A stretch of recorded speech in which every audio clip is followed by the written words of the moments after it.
He shops in his garage. You know, and it plays like a dream. I love this guitar. And he put a little ocelot on there after the song, I guess. Look at that inlay. He's got the sunset. It's pretty magical. First one had the puppy Marmar on it. Marley was a puppy, so it's the one on the cover of Lawn Boy. I have that one in my house. I play it all the time. They all get used. And then the maple one with the chasing the cat is on the bus, and I practice on that. And then the Koa one from the last couple tours is backstage, and I play with that. So, and then this one I use on stage, but I really like this one right now. It's got a brilliance to it that's really something. And the other really interesting thing probably is that it switches between single coil pickups and humbuckers. So humbuckers are a thick Les Paul, Jimmy Page sound, and single coil is a Jimi Hendrix, Eric Clapton, Strat sound. And I actually, these days, on the last 2 tours, have been playing with a single coil a lot, which I never have really over the years, but I switch back and forth a lot. That's a single coil sound, and this is a humbucker sound. It's fatter. So I might use that for chords. And then switch to like, that's a thin sound. From the guitar, it goes into the rig, and the rig is split into 2 streams. The first stream is the clean sound, which I use most of the night. So there's a button over here. It says Digcrap, and that's all my digital stuff. When that button isn't pushed, all I do is I go through this little pedal board, which is 2 tube screamers and a compressor. And the wah-wah's there, but it's off most of the time. So this I've been doing since the early days. I have 1 tube screamer like on full scream, so it's...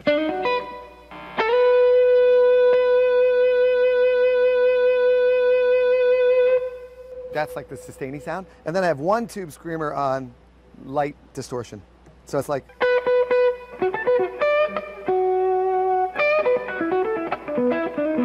Occasionally I'll put them both on, but they all get squashed down by this Ross compressor and then into the amp.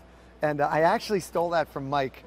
He had that in his high school blues band rig. It's like a $40 compressor. And it actually went away for a while, and when Fish came back, some people online got together and purchased me a new one and sent it to me. And this one is actually that one. So it's extra special to me for that reason.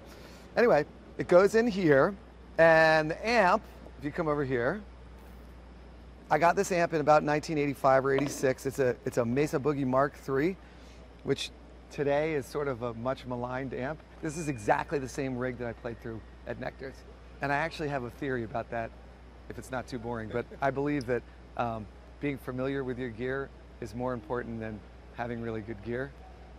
So this has sort of a unique sound, all this stuff, because it goes into this amp and then into this cabinet. So this cabinet was built in my living room by myself and Paul, who was my roommate at the time. It was me and Fish and Paul lived together. We assumed that a 12-inch speaker was 12 inches. So we cut this big hole and then dropped the speakers in it, and it fell right through. So we ended up putting another piece of plywood behind it. And it's got this here, I'll show you. This is kind of interesting. It's house insulation. This cabinet went on the road with Fish all through the 80s and 90s when we used to travel in a car all around the country. This one was created afterwards, but that's the main one. So the sound that you're hearing through the sound system is mic'd on the original old cabinet, as you can see. Well, there's actually 2 other streams. So as the night's going on, sometimes I use the Leslie speaker, which is right here. So I hit this button, the Leslie comes on, and it's that spinning speaker over there. The 2 speakers are spinning in different directions, the low and the high, and I can speed up or slow down. So this would be fast. You can see it speeds up, and that's how you get that watery, like, let it loose sound.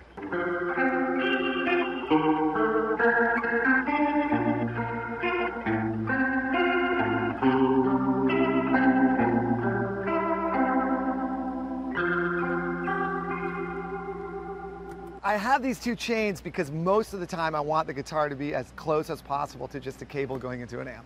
So that's a clean, really nice sound. I have 2 effects on that chain that I use. One is this little microverb for an echoey sound that I've been using again since Nectar's. And it's the same microverb, it's that one. It's like a backwards delay.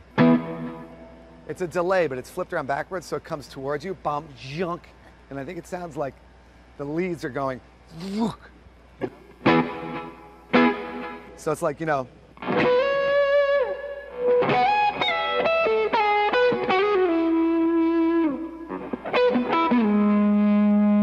And then we have this, which is the Univibe.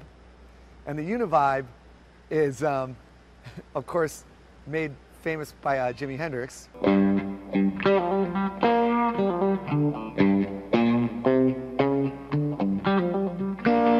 It's like a phase shifty, but it's a little bit different. And, you know, I got it specifically because I spent 8 million hours listening to Band of Gypsies when I was growing up.